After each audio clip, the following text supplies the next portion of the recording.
So Tuan Syafiq, kalau gaji rendah 1,500 ke kerajaan dah tetapkan kan, adakah kita perlu tukar kerajaan Tuan Syafiq? Orang tak kena sikit, kerajaan tukar. Kita kena bersifat rasional dan tidak mengikut emosi bila kita buat. Tak semua benda boleh selesai dengan tukar kerajaan. Kadang-kadang ada benda tu, kalau kita berada di tempat mereka pun belum tentu kita dapat bawa result yang bagus. Tapi bagi saya, bila kita dah pilih seorang ketua yang memimpin negara, kita kena percaya pada ketua tu. Buat mati, tak buat mati. Jadi baik buat daripada rugi. InsyaAllah ada rezeki. Moga dikabulkan hajat di hati. Berakit-rakit ke hulu, berenang-renang ke tepian, bersakit-sakit dahulu, bersenang-senang kemudian. Final Evo, Evo, Final Evo, Evo, Final Evo, Evo. Ini peluang untuk ubah hidup. Bismillahirrahmanirrahim. Assalamualaikum warahmatullahi wabarakatuh. Selamat datang ke Funny Livo Podcast episod ke-47. Saya Ahmad Izam Anwar. Saya Syafiq Supena. Alright, so hari ni kita akan bincangkan atau ulas kita ada 3 segmen Tuan Syafiq. InsyaAllah. So segmen pertama kita akan ulas what is going on in Malaysia. Isu semasa. Tuan Syafiq ada tak ikut isu semasa dekat Malaysia ni? Of course, negara tercinta tak habis dengan cerita. Biasa Tuan Syafiq ikut isu semasa tu dekat mana Tuan Syafiq? Saya akan mengikuti di social media dan juga di Awani. Sarawak ni Yes. Alright. So untuk segmen kedua, Tuan Syafiq pernah rasa tak dendeng nyet Khairul Aming? Oish, apa lagi dendeng viral kegemaran rakyat Malaysia kan. Habis dengan bukan Khairul Aming, yang tak Khairul Aming pun sapu kan. Jadi saya pegangnya dah lah, makannya belum lagi. Faham? So hari ni kita akan ulas Tuan MPN dia punya launching dia. Alhamdulillah dia berjaya capai dalam masa 3 minit 30 saat dia berjaya berjual dia punya sambal dendeng nyet tu 80,000 kan. 80,000. Luar biasa. Alright. And then kita akan masuk sikit, kita akan selit sikit Tuan Fit dia punya story berkenaan dengan resort student Fanivo, salah seorang iaitu Puan Fatin. Yes, tak kurang hebatnya macam Khairul Aming. Siapa Puan Fatin ni Tuan Fit? Boleh ulas sikit tak? Pada yang tak tahu, salah seorang student kita ni yang mungkin anda tak pernah dengar namanya ataupun pernah dengar, yang anda yang pernah hadir program-program saya. Tapi yang paling best tentang student saya ni, beliau ni menjalankan perniagaan yang sangat orang rasa boleh ke buat bisnes macam ni sampai dapat seratus ribu kan. Dia jual sampur raya saja. Oh, sampur raya. Dan beliau adalah co-founder kepada Kertas Guys. Dapat buat jualan hampir 200,000 dalam masa 12 jam. Oh, tanpa perlu tunggu waktu raya Tuan Fit Yes, exactly. Ush, macam mana tu? So kita akan ulas. InsyaAllah kita belajar. Alright, so untuk segmen ketiga kita akan sembang santai, iaitu soalan santai daripada penonton-penonton. Boleh. So Tuan Fit ready untuk kita jawab, kita ulas segala-galanya. Boleh, no problem. InsyaAllah. Alright, so tanpa melengahkan masa Tuan Fit, apa khabar? Sihat ke? Sihat, Alhamdulillah, luar biasa baik. Baik, sangat baik. Nampak makin gacak dah. Rambut tu dah makin dah jatuh. Orang jangan salahkan ibu mengandung. Faham. Tapi sejak ada rambut ni jam kan, bukan nak cakap apalah. Dia kadang-kadang ada ketikanya rasa rimas pula. Kan? Rasa rimas pasal apa? Rambut tu dah jujur guys kan. Dulu rasa kosong, sekarang rasa rimas. Itulah manusia. Faham. Okay, so itu je. Kita punya, saya dah tanya khabar Tuan Syafiq apa semua kan. So kita tak nak melengahkan masa Tuan Syafiq. Kita terus ulas kita punya segmen pertama, iaitu what's going on in Malaysia. Boleh. So kalau Tuan Syafiq pernah dengar lah tentang isu semasa ni kan. Okay. Berkenaan dengan ada seorang gadis ni. Dia dalam kereta. Okay, so dia buat video, dia tak puas hati kan. Dia punya orang kata dia punya gaji dia, sebab dia student degree. Okay. So dia punya gaji hanya di offer 1,600. Okay. So dia tak puas hati, dia buat video dan dia viralkan company tersebut. Okay. Sampai viral Sampai viral company tersebut. Okay. Saya ada dengar tentang dia tak puas hati 1,600, tapi sampai viral tu saya tak pastilah. Okay. Kan? Apa Tuan Syafiq punya ulasan tentang berkenaan dengan benda tu Syafiq? Okey, menarik. Bab gaji cerita tak pernah habis. Kalau boleh semua orang nak naik gaji. Betul? Saya nak tanya Ijam nak naik gaji tak? Nak. Semua orang kalau tanya soalan nak naik gaji, semua orang nak naik gaji. Betul, kan? betul. Jadi alhamdulillah saya percaya semua orang pun kalau ada keinginan nak naikkan pendapatan, kita nak naikkan pendapatan. Tapi kita kena faham satu benda, kita dibayar bukan kerana sijil dan ijazah kita. Kita dibayar berdasarkan value yang kita beri. Jadi pendek cerita, bila cerita bab gaji yang tak akan pernah habis ni, untuk kita naikkan gaji, dia bergantung kepada value kita. Lagi besar value kita, lagi tinggi pendapatan kita. Cuma bila cerita bab value ni, kadang-kadang ramai orang dia salah faham. Dia ingat value ni adalah tentang saya memberi nilai lah, tolong ambil back boss. Tu dah kira value juga. Tapi value ni pun ada dipanggil tahap-tahap level dia juga. Ada value tu dipanggil value-value yang bernilai rendah. Macam mana tu value? Contohnya lah value-value bernilai rendah ni, macam cakap tadi, kita punya value boleh buat kopi. Boleh lah buat, bukan tak boleh. Semua orang boleh buat. Tapi semua orang boleh buat. Tambah pula kopi 3 in 1. Kalau boleh level barista tu cerita lain lah kan. Jadi lagi tinggi value yang kita bagi, lagi tinggi kita dibayar. Jadi berbalik-balik pada adik yang kata Sibu 6 grafik designer. Dan sekali lagi dalam kes adik tu, memang adik tu ada ijazah dan memang dia ada nilai, iaitu dia berdapat memberi poster ataupun design-design grafik yang baik.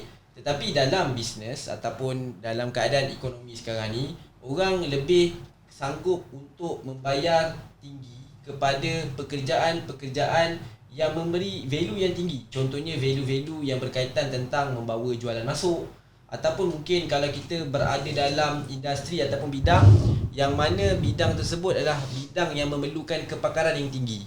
Contoh, saya ada pengalaman sebelum ni, saya bekerja sebagai jurutera di syarikat minyak dan gas. Yang mana kalau ikutkan, saya ada lesen untuk menggunakan bahan letupan dan juga bahan radioaktif. Tapi bukanlah untuk level buat bom nuklear tu. Dia untuk penggunaan minyak dan gas. Jadi value yang saya bagi tu value yang tinggi dan tak ramai orang boleh buat, sebab dia ada risiko yang besar. Jadi that's why lah saya dibayar tinggi. So sama macam kisah adik tadi, kalau dia kata contohnya saya dah bayar 1,600, saya faham. Kadang-kadang sebenarnya apa yang dia cakap tu pun tidak salah. Dia sebenarnya sedang meluahkan kesedihan, sebab kita daripada dulu diajar oleh keluarga kita, belajar rajin-rajin, sekolah tinggi-tinggi, dan hujungnya kita didendangkan dengan kerja yang bergaji tinggi. Tetapi tak semua orang dapat benda tu kan. Jadi that's why kadang-kadang bila pada belajar dengan ambil loan PTPTN dan sebagainya, kita jadi frust. Tapi realiti kita kena faham, nasihat tu relevan, tetapi itu nasihat lama. Yang mana nasihat yang digunakan pada zaman industri. Sekarang ni kita dah ada zaman informasi. So nasihat masih lagi kekal sama, tetapi market dan pattern ekonomi dah berbeza. Jadi that's why berlakulah dipanggil keadaan begini. Jadi kepada adik tersebut yang sedih disebabkan 1,600 gaji yang dia dapat oleh kerana dah belajar penat-penat, tak apa, jangan sedih. Itulah realiti demand dan ekonomi hari ni. Mungkin zaman kita apply dulu, ekonomi tak macam sekarang. Ekonomi sekarang dia lebih kepada nak menghargai orang yang boleh memberi value-value yang tinggi. So apa yang adik kena buat? Naikkan nilai dalam diri. InsyaAllah kita akan dibayar tinggi. Betul-betul, naikkan nilai kan Tuan Syafiq. Kalau boleh ulas sikit lah Tuan Syafiq, macam mana kita nak naikkan nilai diri Tuan Syafiq? Ada cara tak? Nilai ni secara mudahnya adalah value ataupun manfaat yang kita boleh bagi. Tapi nilai ni kalau ikut pengamatan saya sebagai dipanggil pendiri bisnes, ada dua jenis nilai. Dia terbagi pada dua jenis. Pertama adalah dipanggil process based value.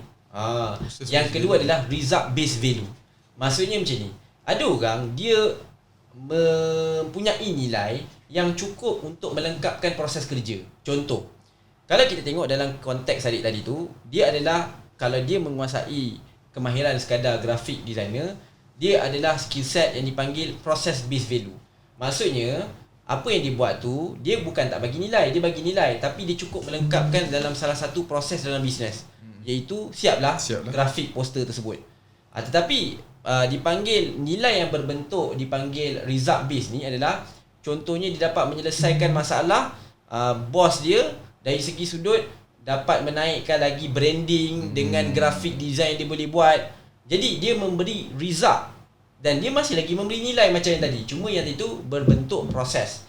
Nilai yang diberi itu hanya pelengkap pada proses kecil je. Tetapi yang satu lagi itu adalah nilai yang diberi itu untuk mencapai matlamat hakiki, goal yang lebih besar dalam bisnes sendiri. Kenapa dia buat grafik? Sebenarnya nak naikkan branding, nak naikkan trust pelanggan supaya orang boleh membeli. Itulah nilai objektif outcome dia. Jadi pada adik tadi tu, apa yang dia boleh buat lah, dia belajar untuk naikkan nilai diri dia. Maksudnya instead of dia sekadar menjadi seorang graphic designer, dia bukan sekadar graphic designer yang hanya menunggu arahan, yang hanya menunggu idea yang bos diberikan, tetapi dia boleh sampai level berkarya untuk menghasilkan masterpiece. Dan bila sampai level tu, adik tu dapat bangunkan nilai dalam diri dia, insyaAllah duit akan datang dengan sendiri. Kepada adik tu, jangan lupa untuk naikkan nilai dia lah. Yes, betul. Berenung kan dah selamat beramal. Tapi bukan nilai dekat Negeri Sembilan Tuan Syafiq. Tiba-tiba dah sampai kat nilai Negeri Sembilan pula. Right, so Tuan Syafiq, saya nak jugalah tahu kan, apa pendapat Tuan Syafiq tentang gaji 1,600 ni cukup ke tak dekat Kuala Lumpur ni Tuan Syafiq? Kalau bagi Tuan Syafiq lah. Secara jujurnya memang tak dinafikan dalam keadaan ekonomi yang sungguh dan cukup mencabar ni, nilai 1,600 ni agak tight untuk kita dapat. Tetapi sekali lagi dia bergantung pada keadaan. Kalau kita ni memang datang daripada keluarga yang memang dah ada dekat KL, Selangor, itu satu kelebihan. Dan dalam masa yang sama kita bujang 1,600 tu dah memadai untuk kita mulakan karier. Tetapi macam saya bagi tahu, cukup memang tak cukup. Tapi apa yang kita kena buat bila kita berada kat tempat tu? Naikkan nilai kita supaya kita dibayar tinggi. Sebenarnya ramai je orang yang boleh bayar gaji tinggi pada kita. Tapi dia seiring dengan nilai yang kita bagilah. Kalau kita boleh sampai satu tahap nilai, contohnya kita dah tak nak fikir dah pasal graf ni, awak fikir dah semua benda. Awak ideation A to Z awak boleh buat. Itulah nilai kita boleh bagi. Saya tak rasa orang kedekut nak bayar kita. Alright Tuan Syafiq, apa pendapat Tuan Syafiq tentang tangga gaji di Malaysia sekarang? Contohlah, kita ada tengok kan, dia ada 1,500 dan sekarang pun kerajaan dah tetapkan gaji tetap ialah 1,500 kan. Adakah ia memadai Tuan Syafiq? Secara jujurnya memang dalam keadaan sekarang ni dia memang tidak memadai. Jadi memang sebenarnya kita ke arah tersebut lah. Sebab tu kalau kita pergi dekat luar-luar negara, memang tangga gaji dia adalah sedikit tinggi. Tetapi dekat Malaysia ni kalau kita nak terus buat perubahan tu secara drastik, dia akan memberi kesan, terutamanya industri-industri yang dipanggil IKS. Sebab industri-industri IKS ni mereka belum ada dipanggil kemampuan. Sebab kalau kita tengok dekat Malaysia ni memang kita adalah negara keusahawanan. Kalau kita tengok sentimen buat bisnes jadi founder kat Malaysia ni tinggi. Compare dengan kalau kita pergi kat tempat-tempat lain. Contohnya saya pernah ada pengalaman dulu duduk di Kuwait sekejap. Jadi bila saya duduk kat sana, tak ada pun orang cerita pasal bisnes. Semua orang just enjoy the life, dapat kerja kerajaan, dapat rumah, dapat tanah, boleh travel, boleh enjoy, tak ada orang struggle. Seronok. Jadi keadaan dia berbeza. Cuma kat Malaysia ni dia macam tu kan. Jadi kalau kata kita terus implement pada tangga gaji yang tinggi, dia akan ada cabaran untuk IKS ni membangun. Sebab IKS ni penyumbang ekonomi Malaysia yang ketiga tak silap saya, SME ni. Jadi itulah kita kena faham situasi dia juga. Faham? Tuan Ipik pernah duduk Kuwait Pernah adalah pengalaman sikit. Boleh cerita sikit je Tuan Ipik apa pengalaman dia. Ingat nak tanya pada waktunya. Tak apalah, kita ceritalah kan. Pada yang mungkin tak kenal, mungkin ada di antara anda kalau pernah hadir dalam program ataupun seminar yang saya buat, saya dikenali dengan julukan lah orang marketing and sales. Sebenarnya memang betul, saya bermula dalam dunia jualan ni bermula 2007 sebenarnya. Jadi membina pasukan, membina jualan dan buat duit, buat sales, itu memang DNA dalam darah daging. Tapi pernah ada satu momen dalam hidup bila mana saya mengalami satu keadaan yang mana saya punya bisnes jatuh, drop. So waktu tu saya macam merajuk lah kejap kan. Macam merajuk tu, dia macam ni sindrom orang bila mana kita buat bisnes ni. Kadang-kadang kita ada satu dipanggil mindset, grass is always greener on the other side. Macam mana nak sebut tu? Maksudnya kita selalu tengok hijau tu nampak macam terang, tapi sebenarnya kita tak nampak yang belakang tu banyak dia putih. Jadi kita selalu tengok hidup orang lain macam best. So saya juga tak terkecuali pernah mengalami satu keadaan saya lost. Saya macam mana saya mengidamkan hidup orang lain. So jadilah engineer oil and gas. Kononnya macam best kan, buat kerja, buat berniaga ni hidup tak selamat, stres, manjang, kena fikir 24 jam, masa dengan anak pun tak ada kan. Jadi saya pun pergilah kerja oil and gas dengan harapan dapatlah masa tersebut. Tapi sebenarnya in the end of the day dalam dunia ni kita dibayar mengikut apa yang kita beri. Itulah realiti dia. Jadi sebenarnya orang kata kerja oil and gas ni tak ada pengorbanan banyak, tak, siapa cakap. Jauh anak bini dan sebagainya. Dan tu yang saya lalui 3 tahun, 4 tahun sebenarnya saya dalam industri oil and gas. Kalau ada yang mungkin pernah dengar lah, ada syarikat-syarikat multinasional, bukan Petronas yang pasti, daripada Amerika. Saya menjadi engineer di sana. Alhamdulillah pendapatan lumayan. Dan waktu tu saya ditempatkan, salah satu tempat yang saya kerja adalah di Kuwait. Di Kuwait, di Middle East. Dan ada beberapa negara lain lagi. Saya pernah bekerja di US kejap, saya pernah bekerja di Indonesia kejap, Balikpapan, di Duri. Beberapa tempat-tempat lain lah yang saya pernah pergi, tapi salah satunya di Kuwait. So adakah itu pengalaman pertama Tuan Syafiq bekerja Tuan Ipik? Ke ada pengalaman lain? Kalau ada lah Tuan Ipik boleh gaji berapa kalau kita boleh ulas sikit kan? Berapa gaji Tuan Syafiq waktu pengalaman kalau kerja kata dari pertama segi tu? sudut sektor oil and gas lah, saya boleh katakan sektor yang ramai orang impikan lah nak kerja oil and gas kan. Dan saya tak nafikan memang kalau dari segi sudut basic tu tak banyak. Basic tu sejujurnya dah 5,000 lebih lah kan kita boleh dapat. Tetapi yang banyak tu sebenarnya bukan basic, tapi pada bonus dan juga allowance. Oh ada Jadi bonus dan allowance tu yang menyebabkan kadang-kadang boleh sampai 25,000, sampai 30,000. Jadi bonus dan allowance tu lah yang tinggi sebenarnya kan. So salah faham lah ni. Ingatkan kerja oil and gas dia punya gaji tinggi. Rupanya dia allowance yang orang tak nampak sisi gelap dia. Bila ada pergi laut, ada income. Tak ada pergi laut, dia akan basic je lah. So itulah sisi gelapnya. Yang orang tak nampak. Yang orang fikir duk confirm pergi laut je kan. Tak juga. Tapi berkait sikit lah Tuan Syafiq tentang tangga gaji tadi kan. Tuan kita ada cakap berkenaan dengan 1,500 tak cukup lah kan. So Tuan Syafiq, kalau gaji rendah 1,500 kan kerajaan dah tetapkan kan, adakah kita perlu tukar kerajaan Tuan Syafiq? Seram ni soalan ni. Ini benda yang paling panas ni. Orang tak kena sikit, kerajaan tukar. Bagi saya lah kan, ni pada pandangan saya secara peribadi, saya sangat percaya di dalam satu perkara bila kita membangunkan satu-satu organisasi, tak kira setinggi-tinggi negara ataupun mungkin bermula dengan organisasi keluarga, dia ada satu dilema di kalangan leader, yang mana orang bawah meneka di atas dalam kesamaran, tetapi yang atas nampak bawah keseluruhan. Jadi memang bila cerita bab dalam kes soalan jam ni kan, gaji, mungkin akan ada orang yang terdetik, tukarlah kerajaan. Tukarlah kan.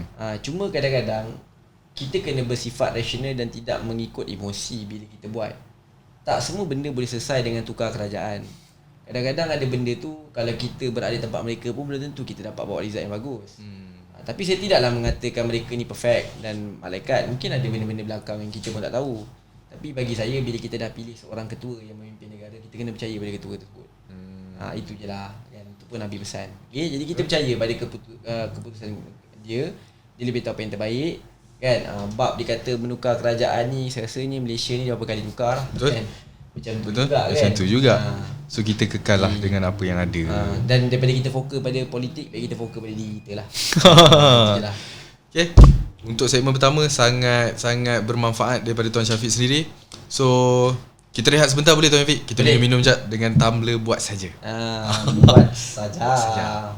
7 tahun komited memperkasa usahawan kuasai strategi pemasaran digital. Funnel Evo dianugerahkan Super Brand in recognition of your branding excellence. Alhamdulillah syukur pada 17 November lepas hari Jumaat, Funnel Evo telah dianugerahkan Super Brand in recognition of your branding excellence. Ini antara hasil kejayaan Funnel Evo yang telah membimbing lebih 330,000 pendiri bisnes semenjak 2016 secara online dan offline.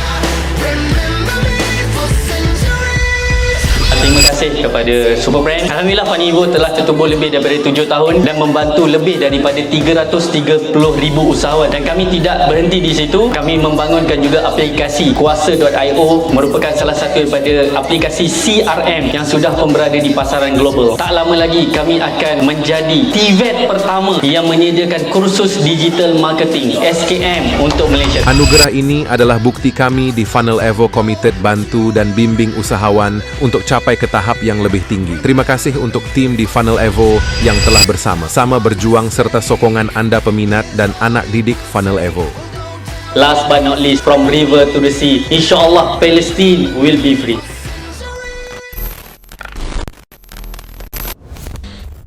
Alright, kita kembali ke segmen kedua, iaitu case study business. Kita nak bincangkan tentang apa ni? Kalau Tuan Syafiq boleh bagi tahu sikit. Apa yang kita nak ulas? Dia punya keyword adalah dendeng. Dendeng dendeng Khairul Amin. Dia menjadi satu trending dan buah mulut. Fenomena. Betul. Macam Tuan Syafiq sendiri bagi tahu, Tuan Syafiq dah pernah makan kan? Ke belum lagi? Saya belum, tapi belum. pegang bekas tu pun pinjam.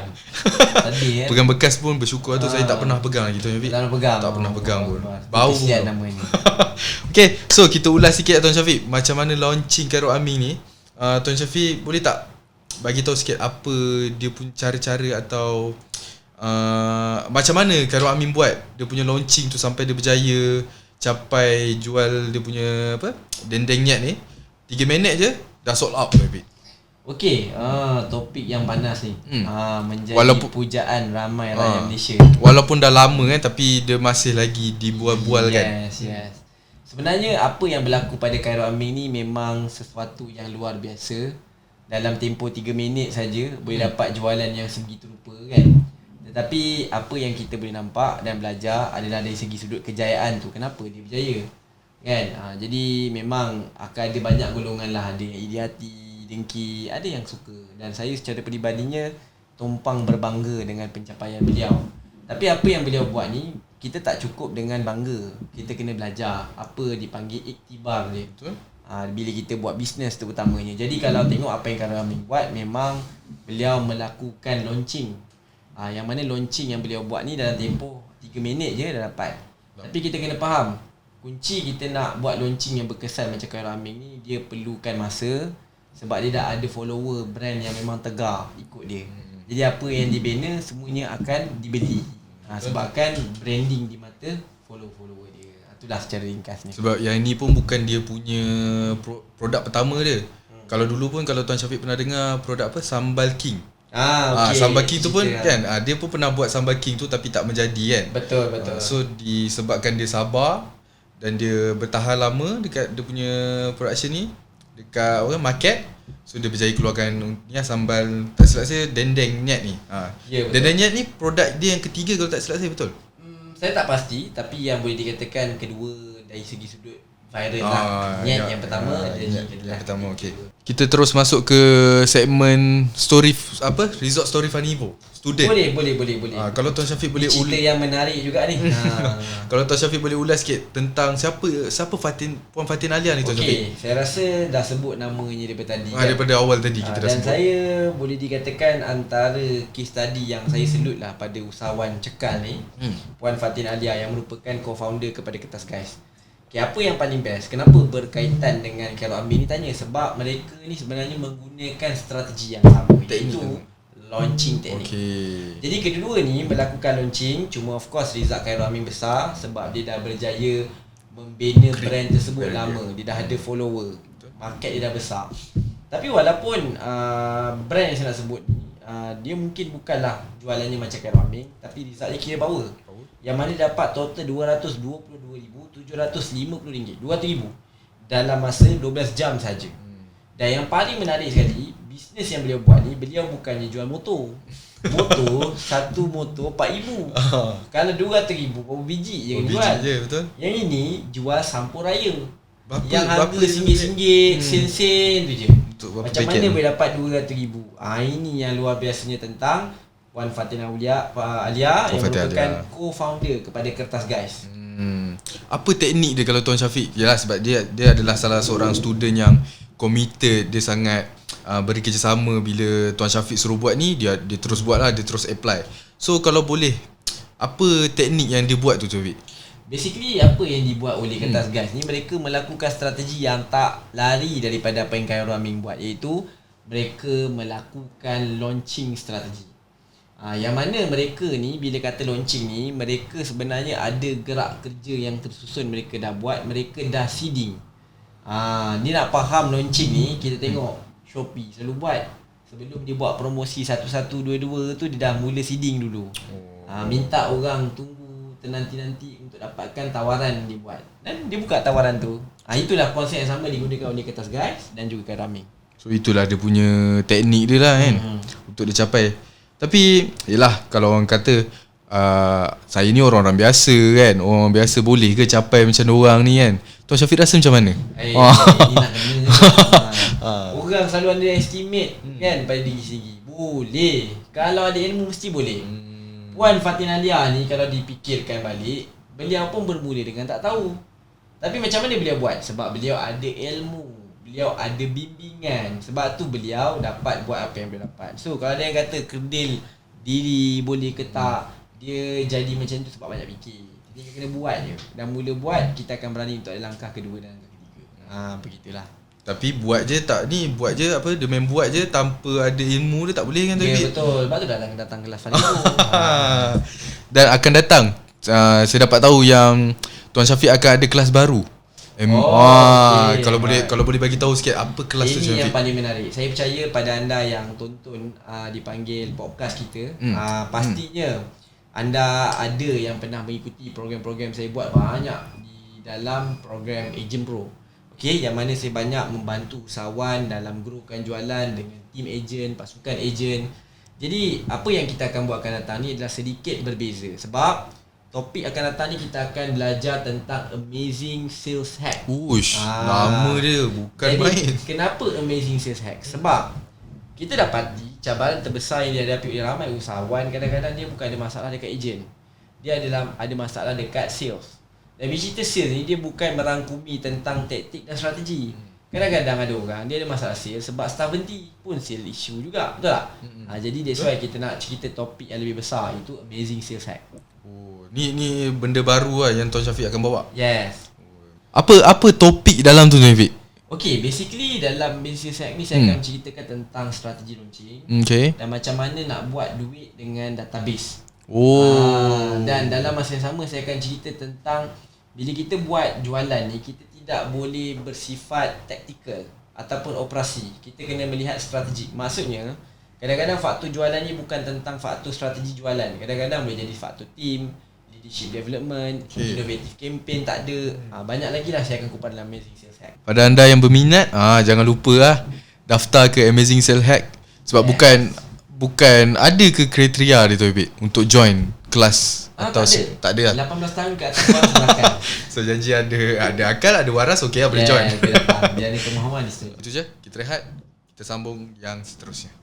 Founder business dah buat bisnes bertahun-tahun tapi jualan masih stuck di tahap yang sama. Itulah, so bila company short duit, kita nak kena hire staff. Kita tak ada ilmu, main hire saja. Ramai orang ingat sales tak naik sebab orang tak suka pada kita. Produk kita teruk, produk kita tak viral. Itu semua salah. Sebab kita bisnes, kita ambil database tapi kita tak tahu macam mana cara penggunaan dia. Dan nak salahkan ekonomi memang mudah, tapi hakikatnya kita sendiri yang tak cukup ilmu. So dia ada strategi pre-launching, macam mana kita nak war-warkan, pada hari launching kita nak buat apa. Saya belajar dekat Fanivo. Kita as majikan dan founder, kita yang tak tahu nak susun strategi jualan. Kita yang tak tahu nak buat kempen launching yang berjaya. Kita tak tahu nak pilih tim jualan dan tim marketing yang betul. Launching kita dapat 438 ekor kucing purata, 57,000 lah dalam masa 2 hari. Tapi trust me, bila kita dah tahu, boom, jualan bisnes kita pasti boleh meroket lebih laju. Alright, kembali kita ke segmen ketiga. Iaitu segmen apa? Segmen soalan santai. Soal jawab. Tibalah masa ni nanti kan. Sebab Tuan Epik, adalah orang tanya. Saya terpanggil Tuan Epik pula. Kenapa boleh panggil Tuan Epik tu? Ini semua dakyah Tuan Fadi dengan Tuan Budin. Sebenarnya nama saya adalah Syafiq Sepenar. Epik ni adalah nama panggilan yang dipanggil oleh family saya. Jadi pendekkan cerita, bila saya masuk universiti, orang panggil saya Epik juga. Jadi Tuan Fadi dengan Tuan Syarifuddin lah kawan universiti. So daripada situlah melekatnya nama tu sampai ke hari ni. Itulah kisah dia. Ingatkan nama comel ke apa kan tu Epik kan? Kalau comel pun salah. Alright, so adalah penonton ni tak tahulah macam mana dia tahu Tuan Syafiq. Dia tahu Tuan Syafiq suka membaca. Oh, okey. Ke ada konten-konten yang Tuan Syafiq buat Wallahualam, berkenaan dengan buku? saya tak pasti, rasanya macam tak ada. Okey. Tapi diorang tanya, apa buku bisnes yang patut diorang baca atau Tuan Syafiq sendiri suka? Okey, antaranya Tuan Syafiq. Topik bisnes buku apa yang bagus kan? Sebenarnya dia sangat banyak. Sebab dia bergantung kepada area apa kita nak bangunkan. Adakah kita nak bangunkan diri kita in terms of digital marketing, dia ada buku dia. Personal development, dia ada buku dia. Tetapi buku yang saya punya pada pandangan, dia all time punya best lah, terbaik sepanjang zaman, all the time, adalah dipanggil buku Robert T. Kiyosaki, Rich Dad Poor Dad. Rich Dad Poor Dad. Jadi buku tu bagi saya, kalau anda yang baru nak berniaga, dia lah buku yang bagus. Sebab dia mengajar ilmu kewangan. Okay, bila kita buat bisnes, ramai orang buat bisnes dengan tidak ada matlamat kewangan yang jelas. Itu yang kita buat bisnes dengan sifir kefahaman kita. Bisnes adalah tentang buka kedai, dapat untung, buat belanja. Itu je yang kita faham. Itu yang menyebabkan kita berniaga lama tapi kita tak maju-maju. Sebab kita tidak ada perancangan. Sebab manusia tak pernah merancang untuk gagal, tapi manusia selalu gagal dalam perancangan. Itu yang menyebabkan kadang-kadang kita buat bisnes lama tapi kita masih lagi berada di takuk yang sama. Sebab kita tidak bermula dengan matlamat kewangan yang jelas. Sebab tu kita tak boleh exit. So buku tu mahal tu Habib? Tak tahu jugalah buku. Jangan dipikir kita kedekut dengan ilmu kedekut dengan kita. Betul. Jadi saya tak pernah letakkan harga tu sebagai ceiling untuk saya belajar. Dekat mana kalau boleh nak beli? Kinokuniya Ada lah orang tanya. ada, MPH ada, apa lagi? Shopee banyak lah. Cari je Google banyak. Okay. Yang paling takut bukan tak tahu tempat nak beli. Dah beli tak baca. Tapi buku dia tebal kan tu Habib kan? Taklah nipis juga. Okey lah, boleh baca. Boleh baca. Tapi dah khatam lah. Bahasa pun bahasa yang dah 2-3 kali kat khatam. Khatam 2-3 kali Okay. So tadi Tuan Syafiq ada sebut pasal buku marketing. Apa salah satu buku ni tu Habib? Saya sangat suka salah satu buku yang bagi saya kalau bab marketing ni dia topik yang sangat besar. Saya pernah berada dalam satu keadaan yang keliru dengan ilmu marketing oleh kerana terlalu banyak cikgu datang dengan pelbagai mazhab. Tapi satu buku ni bagi saya dia adalah buku yang bagi saya bagus. Dia menggabungkan semua ilmu kefahaman tu menjadi satu. Iaitu One Page Marketing Plan by Alan Dips. Buku tu adalah buku berwarna kuning. Buku tu sangat bagus. Dia menceritakan tentang marketing and sales secara keseluruhan. Kalau boleh bagi tahu sikit apa yang isi dalam dia tu Habib? Antara isi dalam dia adalah bila kita buat marketing ni, kadang-kadang kita selalu keliru antara kerja-kerja marketing sales dan kerja-kerja marketing for brand. Sebab ada setengah mazhab banyak menekankan konsep bila kita buat marketing, bakar duit, betul. Nanti dia akan pulang balik pada kita. Itu adalah mazhab branding. Tapi mazhab yang satu lagi adalah dia adalah mazhab yang mana dia tak fokus pada branding, dia fokus pada nak buat jualan dulu. Jadi bila kita datang macam-macam program, kita keliru mana satu nak guna. Jadi buku ni menggabungkan semuanya. So ni pun sama jugalah. Tebal tak? Tak, itu nipis. Tak tebal. Itu nipis lah. Marketing tu nipis. Ni last Tuan Syafiq ada satu lagi buku yang Tuan Syafiq cakap tadi. Buku berkenaan dengan leadership. Kan? Apa buku dia Tuan Syafiq? Okey, kalau kata buku leadership ni, saya boleh katakan saya suka baca buku 5 Next Move by Peter Beck-David. Pelik nama buku tu. Jadi Your 5 Next Move tu adalah buku yang menceritakan tentang leadership. Macam mana kita nak manage team, nak control team. Dalam tu memang dia gabung semua. So kalau saya baca, boleh saya boleh lead team lah. Tapi itulah, kepada orang yang tak suka membaca, ada movie ke atau apa-apa tu Fiq? Okey, saya rasa saya nak betulkan satu statement yang daripada dulu didendangkan dalam masyarakat kita, yang mana kita selalu dipesan tentang membaca itu jambatan ilmu. Baca amalan mulia. Membaca amalan mulia. Tapi saya rasa ayat yang lebih tepat dia bukan membaca. Budaya kena mengambil ilmu. Itu beza. Sebab ada orang dia mengambil ilmu bukan dengan membaca. Dia ambil ilmu dengan dia datang kelas, dia belajar, jumpa orang kan. Jadi ada orang dia belajar dengan ibu, ada orang dengan audiobook. Itu pun boleh kata membaca. So kita kena besarkan konteks. Bukan hanya membaca lah kan. Bukan, ilmu tu yang penting. Ada orang tak suka baca, dia belajar kat YouTube. So untuk tahun 2024 kita kena betulkan mindset, bukan membaca amalan mulia dah. Berilmu amalan mulia. Berilmu amalan mulia. Kalau dengar je apa buku-buku yang Tuan Syafiq baca, memang terbelit-belit lidah dia. Kalau saya sebut tak tahulah apa jadi. Alright. So, apa saranan Tuan Syafiq? Ada yang tanya, saya baru nak start business. Buku apa yang sesuai untuk saya?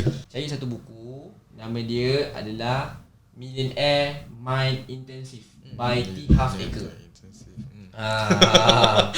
Jadi buku tu sangat bagus sebab dia mengajar kita untuk membetulkan salah faham terhadap kewangan. Tadi tu yang saya cakap buku, saya tengok apa buku tadi, Robert T. Kiyosaki, dia adalah perancangan kewangan. Rich Dad Poor Dad. Yang ini adalah mindset terhadap kewangan. Terutamanya bila kita buat berniaga ni, kadang-kadang kita perasan tak, bisnes kita ni susah nak grow sebab kita yang sendiri sekat potensi dia. Contoh, saya pernah ada pengalaman bila mana saya membawa family saya. Saya datang daripada keluarga yang memang berniaga, pada semua yang tak tahu. Jadi pendekkan cerita, satu hari tu saya bawa mak saya pergi seminar atau program. Bila saya bawa mak saya pergi seminar, saya memang dah pernah pergi seminar tersebut dan saya nampak memang konten tu sangat bagus. Tapi saya bawa lah nak bagi dia pendedahan dan sebagainya kan. Jadi bila saya bawa, dia kata apa tak perkataan dia? Itulah, Mami bukan nak berniaga kaya sangat. Mami nak kerja kecil-kecil je. Jadi benda tu apa yang berlaku? Mindset kita. Jadi that's why macam saya cakap tadi, dari segi sudut soalan dia dalam berkaitan apa tadi? Apa buku yang bagus untuk usahawan macam saya? Buku yang bagus adalah buku yang menyentuh tentang mindset. So kita kena settle mindset dulu. So bila kita tak clear mindset, kita ada limiting belief. Kita yang menyekat dengan bisnes kita.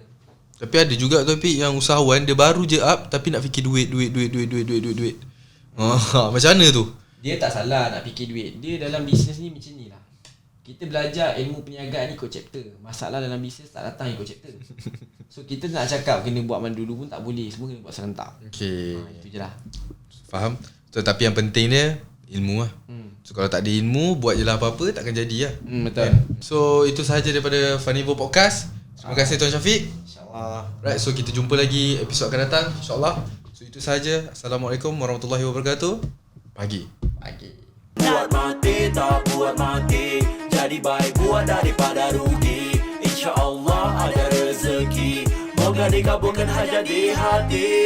Berakit-rakit ke hulu, berenang-renang ke tepian, bersakit-sakit dahulu, bersenang-senang kemudian.